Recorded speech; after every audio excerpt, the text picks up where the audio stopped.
ईरानी missile हमलों में Israeli pilots का तरबियती इदारा तबाह होने का इंकशाफ हुआ है। इसराइली अखबार के मुताबिक बेरूत सबा में Ben Gurion University of the Negev की रिसर्च लैब्स तबाह हो गईं, जो इसराइली फजाइया के पायलट्स की तरबियत में अहम किरदार अदा करती थीं। ये लैब्स 20 साल से पायलट्स को तरबियत दे रही थी और इनसे 1000 से ज्यादा पायलट्स फारिगुल तहसील हो चुके हैं। ईरानी बैलिस्टिक मिसाइल से 6 लैब्स को मुकम्मल तबाह और 9 को शदीद नुकसान पहुंचा।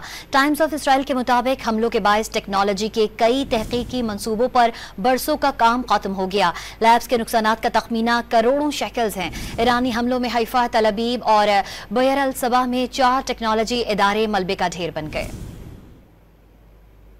ईरानी मिसाइल हमलों में इसराइली पायलट्स का तरबियती इदारा तबाह होने का इंकशाफ हुआ है। इसराइली अखबार के मुताबिक बेरूत सबा में Ben Gurion University of the Negev की रिसर्च लैब्स तबाह हो गईं, जो इसराइली फजाइया के पायलट्स की तरबियत में अहम किरदार अदा करती थीं। ये लैब्स 20 साल से पायलट्स को तरबियत दे रही थी और इनसे 1000 से ज्यादा पायलट्स फारिगुल तहसील हो चुके हैं। ईरानी बैलिस्टिक मिसाइल से 6 लैब्स को मुकम्मल तबाह और 9 को शदीद नुकसान पहुंचा।